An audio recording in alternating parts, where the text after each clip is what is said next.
가게사는 증시 각도기. 안녕하세요. 전문투자 증시 아침판 안지원입니다. 네, 안녕하십니까. 아웃퍼포머 각도기 박사안준입니다. 네, 요새 돌아왔네요. 1년 반쯤 만에 돌아왔네요.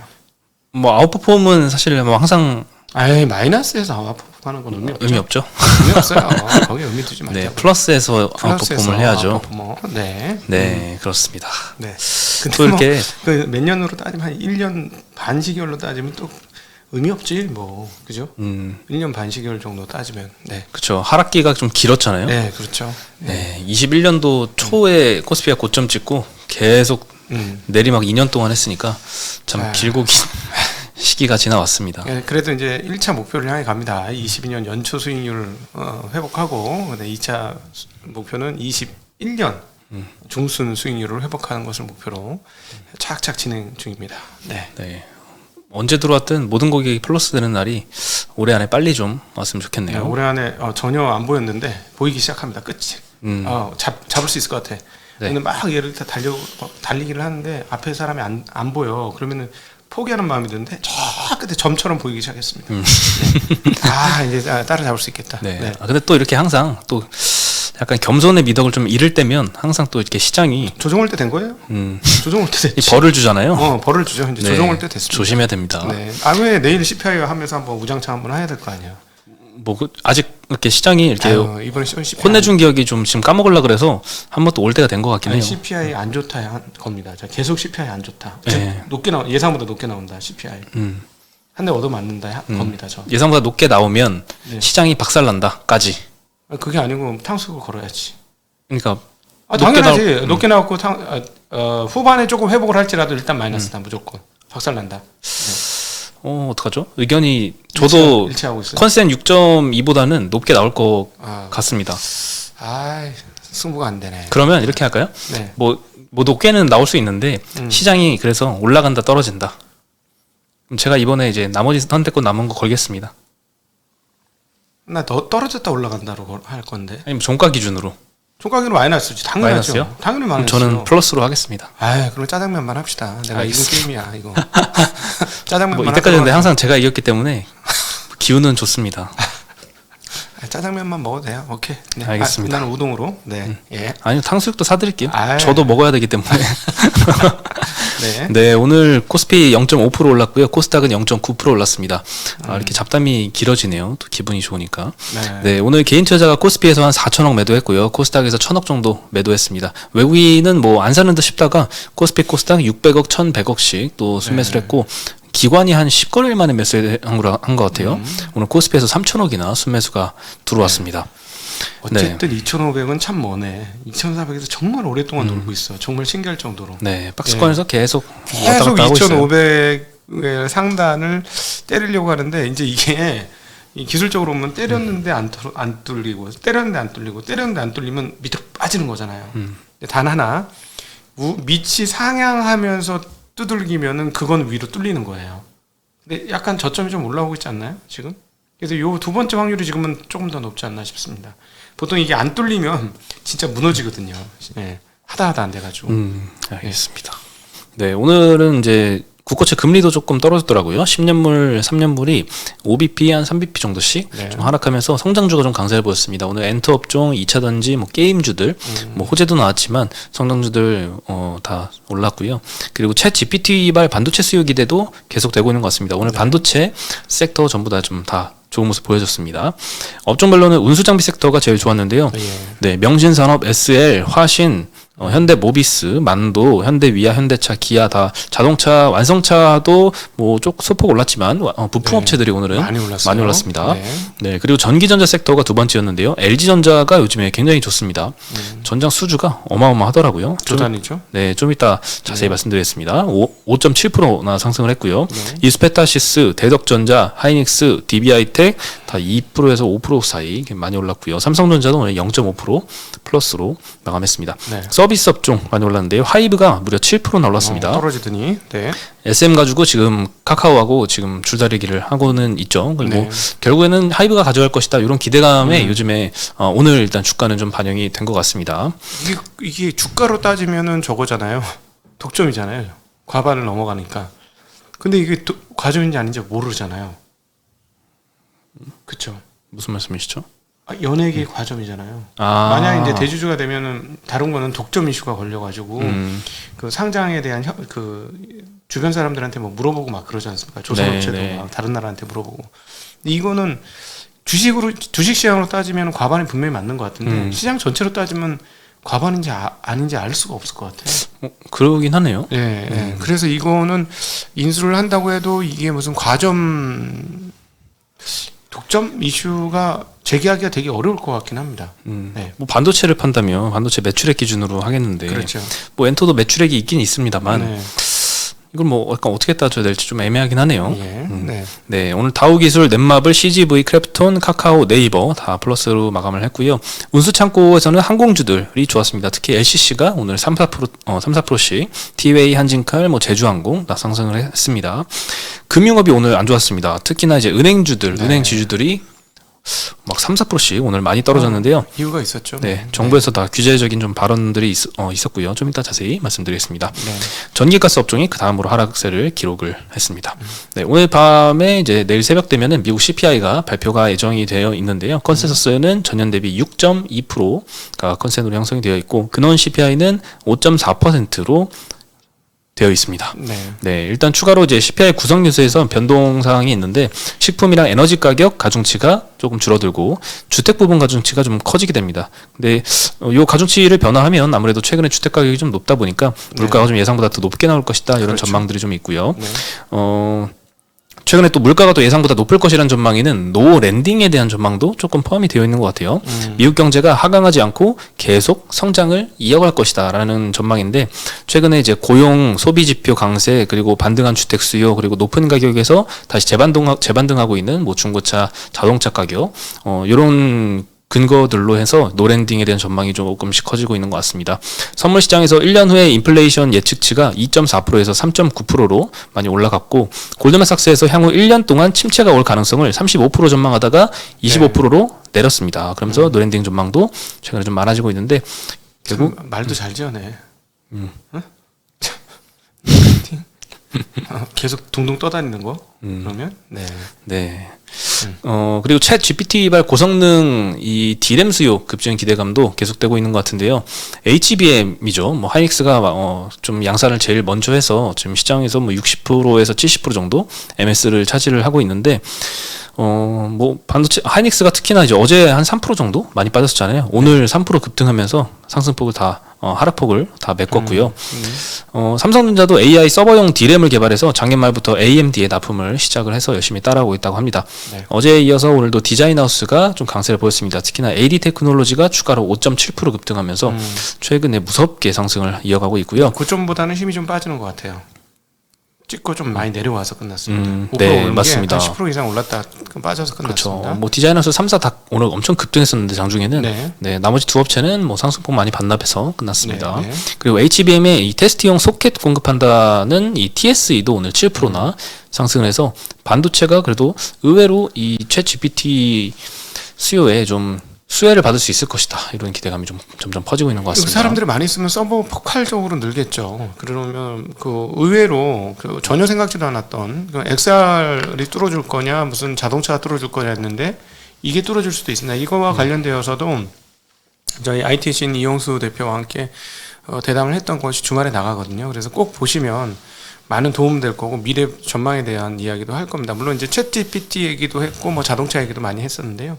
뭐 이런 것들이 터지면 앞으로 어떻게 될 것인지에 대한 상상의 나래를 펴줄 수 있기 때문에 꼭 보시면 투자에 도움이 되실 거라고 보고 있습니다. 네. 그리고 LG전자는 예전에 그 휴대폰 사업 철수할 때 그때부터 이제 뭔가 구조 개선이 막 진행이 많이 되고 있는 것 같아요. 엄청나게 적자를 보고 있는 핸드폰 사업을 떨쳐내면서 실적이 좀 많이 올라가는 모습을 보이는데, 특히나 요즘엔 전장에 대해서 수주 잔고가 올해는 거의 뭐 100조 원 가까이 쌓일 걸로 지금 보고 있습니다. 23년도 전장 부분 매출이 지금 전망이 전년 대비 25% 증가한 11조 원 가까이 지금 전망을 KB에서는 하고 있고요. 수주 잔고가 100조 원이고 올해 이 전장 매출이 한 10조, 11조 정도 되면은 거의 10년치 수주가 쌓여있다라고 대충 계산을 해볼 수 있겠죠. 23년도 전체 매출에서 전장 비중은 한 12.5% 정도 될 걸로 보고 있고요. 22년도는 10.4%였습니다. 전장 매출이 전체 매출에서 차지하는 비중이 조금씩 올라가면서 전장 쪽으로 점점 이제 주력하고 있는 거죠. 네, 수주 잔고가 지금 100조 쌓여 있는데 이제 1년에 10조 원 정도씩 매출화시키고 있는 거죠. 근데 매년 추가로 쌓이는 수주가 1년에 20조 원씩 쌓입니다. 네. 수주가 이렇게 100조 원이 이렇게 쌓여 있는데 10조씩 매출화시키고 있어요. 근데 추가로 20조씩 더 들어와요. 그러니까 수주 잔고는 계속 더 늘어나는 해피한 상황이죠. 네. LG한테는 이게 맞겠다. 완성품 만들지 말고 부품 만드는 거. LG 이노텍에서도 엄청나게 잘하고 있잖아요. 아, 그렇죠. 그렇죠. 이게 LG하고 좀 성향이 잘 맞는 게 아닌가 싶어요. 네. 네, 그렇습니다. 뭐 수주도 21년도에 60조, 22년도에 80조, 23년도에 100조 바라보고 있으니까 굉장히 빠르게 늘어나고 있습니다. 그리고 수주 종류들을 보면은 북미 업체의 전기차 모터 등 이제 구동계 수주하는 게 있고요. 유럽 업체의 차량용 LED 램프 수주하는 게 있고 인포테인먼트 탑재율도 증가하면서 이쪽 수주도 늘어나고 있는 것 같습니다. 예, LG전자가 5.7% 추가 상승하면서 요즘에 상승 랠리를 계속 이어가고 있습니다. 예. 네, 그리고 윤석열 대통령이 은행들 이자 장사에 국민들 고통이 굉장히 크다. 금융위는 대책 마련해라 라는 지시에 은행주가 오늘 크게 하락을 했습니다. 어제 수석 비서관회의에서 대통령이 은행은 이제 공공재적 성격이 있으므로 어려운 국민, 자영업자, 소상공인에게 상생 금융 혜택이 돌아가도록 배려하고 금융시장 불안정성에 대비해서 충당금을 튼튼하게 쌓는 것에 쓰는 것이 적합하다. 이런 언급을 했습니다. 크게 두 가지 꼭지가 있는데 일단 은행이 공공재라서 국민들의 혜택이 돌아가도록 해야 된다. 이거는 이제 금융위가 최근 업무 보고에서 최저 신용자 특례 보증 상품을 확대해야 된다라고 밝혔는데 아마 이런 식으로 특정 계층에게 조금 더 금리 혜택을 주는 방식으로 아마 은행들도 조금 양보를 하지 않을까 이런 수순으로 진행되지 않을까 싶고 만약에 그 정도에 그친다면 이 전체 실적을 훼손할 만한 그런 이슈는 좀 아닌 것 같고 그리고 금융 불안정성에 대비해서 충당금을 쌓아야 된다. 충당금도 봤더니 굉장히 많이 쌓고는 있는 것 같아요. 작년도에 이제 4대 금융지주가 쌓은 대손 충당금이 5조 1천억 정도 되거든요. 전년도에는 3조 2천억 쌓았으니까 전년 대비해서 57%나 충당금이 급증했습니다. 이미 충분히 쌓고 있는 게 아닌가라는 생각이 들 정도인데요. 특히나 이제 작년 4분기에 몇몇 주요 금융지주들이 어닝 쇼크를 냈습니다. 신한지주가 굉장히 많이 크게 쇼크를 냈었죠. 그 중에 하나가 대손 충당금이 굉장히 큰 한몫 차지를 하고 있는데요. KB가 1조 8천억 쌓았고요. 신한이 1조 3천억 쌓았고 하나가 1조 1천억 쌓았고 우리금융이 8,500억 정도 쌓았습니다. 최근 부동산 경기가 계속 하락하고 있으면 당연히 이제 연체율도 높아지겠지만 아무래도 최근에 이제 PF 쪽이 좀 문제가 많이 되고 있잖아요. 근데 PF 비중은 은행은 굉장히 낮고 이금융권이 많이 확대가 되고 있습니다. 그렇죠. 네, 그래서 아직은 시중은행이 뭐 요 충당금 때문에 뭐 부실 터지는 걱정을 할 정도는 아닌 것 같고 해외 은행에도 뒤지지 않을 만한 그런 자본 비율을 지금 쌓고는 있습니다. KB도 13%가 넘었었고 뭐 나머지 이제 신한이나 하나도 12%한 후반대 정도까지 많이 올라왔죠. 그리고 오히려 1, 2년 후에 지나갔을 때 실제 충당금은 이만큼 쌓았는데 부실은 요만큼 발생했다. 그럼 나머지는 이익으로 다시 환원이 될 수도 있습니다. 네. 그리고 주주환원이 사실 이 주가에는 가장 큰 변수인 것 같아요. 주주환원을 계속 하느냐 아니면 정부의 이러한 입김들로 인해서 그 주주환원 의지가 꺾이느냐. 이게 참 중요한 변수인 것 같은데 주주환원 일단 계속 진행을 하고 있는 것 같습니다. 오늘도 신한지주가 자사주 매입을 했어요. 2월 9일부터 자사주 매입을 하기 시작했는데 지금 4일 연속으로 계속 10만 주씩 매일 매수하고 있고요. KB금융은 2월 8일부터 하루 빠르게 5일 연속으로 지금 10만 주씩 계속 자사주 매입을 하고 있습니다. BNK금융지주는 2월 7일부터 매수하고 있어서 연초에 이제 주주환원 많이 하겠다라고 밝혔던 계획을 차근차근 잘 실행해 나가는 것 같습니다. 네. 그렇습니다. 하지만 오늘은 그 입김이 굉장히 크게 작용해서 뭐 4%, 3%대씩 은행들이 많이 빠졌습니다. 이게 누가 주인이냐의 문제죠. 네. 누가 주인이냐의 문제인데 이제 예를 들어서 그 은행이 부실하게 될 경우는 한국은행이 최종 대부자로 이렇게 오면서 최종 대부자의 역할을 해서 어려운 은행들을 구제해 줄 수 있기 때문에 그리고 또 정부가 어떤 그 경기 과열의 문제를 금리 등으로 이렇게 조절을 할 수 있기 때문에 일부 그 어떤 헤게모니가 있는 거는 분명히 맞다고 생각을 합니다. 근데 이제 한국에서 이제 주주자본주의라고 하면은 그냥 자본주의라고 하면 가지고 있는 목만큼 주인이라는 뜻이잖아요. 근데 그 부분이 이걸로 인해서 이제 약화되거나 퇴색되면은 또 안 될 것 같아요. 왜냐하면 이 자본주의 금융 시스템이 좀 발달해야 한국의 미래가 있다라는 측면에서 보면 뭐 뭐 틀린 말은 아닙니다만 정부가 헤게모니를 갖고 있다는 것은 맞는 말이지만 그렇다고 그걸 가지고 주주 가치를 완전히 훼손하는 일까지는 없으면 좋지 않을까 하는 생각을 가지고 있습니다. 네. 그리고 뭐 은행들이 이제 요즘 막 뉴스 보면은 약간 이자 장사 고금리에 이자 장사한다 이런 비판들이 굉장히 많은데 누구 어느 한쪽이 손해 보고 어느 한쪽이 이득 보고 이런 뭐 대결 구도를 떠나서 양측이 다 이득을 보면 좋잖아요. 근데 부동산 대출은 더 이상 하면 안 되죠. 그렇죠. 금융 안전성을 위하면 줄여야 돼요. 부동산 대출은 이제 확 줄여야 되고 예를 들어서 이제 뭐 주식 시장에서 조달해주지 못하는 자금을 은행에서 하라는 건데 은행은 태생적으로 그게 쉽지는 않습니다. 왜냐하면 의심의 눈초리로 사람을 이렇게 쳐다봐서 제 사고 터뜨리지 않을까 이런 개념이기 때문에 얘한테 투자해서 같이 먹고 살아야지. 이거는 투자 영역에서 하는 거거든요. 주식 영역에서. 그게 사실 상업은행하고 투자은행하고 좀 구분되는 영역이에요. 그래서 그걸 어디까지 할 수 있을지 모르겠는데 이제 예를 들어서 이제 좀 마진을 예대마를 어려운 사람들은 더 줄인다. 뭐 이런 것들은 뭐 되게 좋고 필요하지 않을까 하는 생각을 해봅니다. 네, 그리고 이런 정부 쪽에서 나오는 언급 하나하나에 주가가 막 이렇게 흔들리는 모습들을 보이는데 조금 더 본질적인 언급인지 파악하는 게 좀 중요해 보여요. 예전에 금융감독 원장이 주주 뭐 적정한 자본비를 유지하는 선에서 주주환원을 하는 거는 건드리지 않겠다는 언급을 실제로도 했었거든요. 네네. 이런 건 정말 이제 본질적인 언급인데 그 이외에 뭐 은행은 공공재다 이런 약간 조금 추상적인 단어들로 인해서 투심이 조금 굉장히 좀 급격히 악화가 되고 이런 모습도 보이는데 뭐 본질만 파악하고 있으면 결국에는 뭐 제 가치를 찾아가지 않을까 생각이 들고 일단 주주하는 움직임은 별로 이렇게 크게 흔들리지 않고 계속 지속이 될 것 같습니다. 물론 속도는 그렇게 빠르지 않을 수는 있겠죠. 덕분에 저의 퇴직연금은 좀 줄었습니다 오늘. 은행. 열받아. 네, 그렇습니다. 네.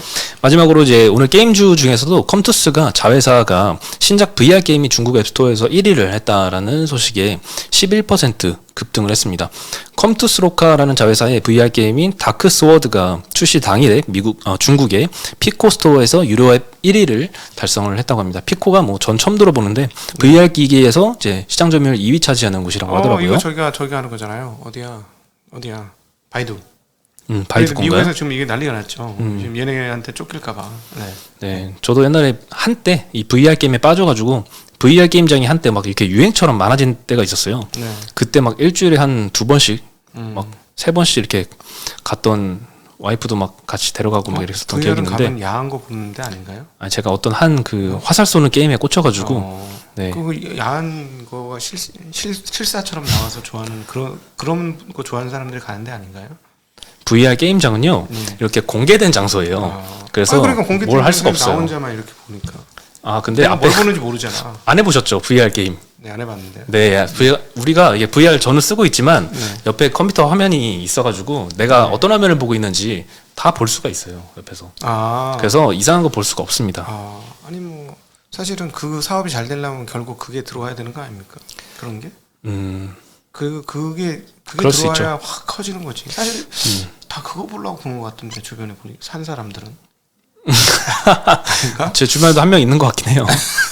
그런 것 같은데. 네, 그렇습니다. 네, 오늘 소식은 여기까지고요. 저희 내일 다시 인사드리겠습니다. 안녕.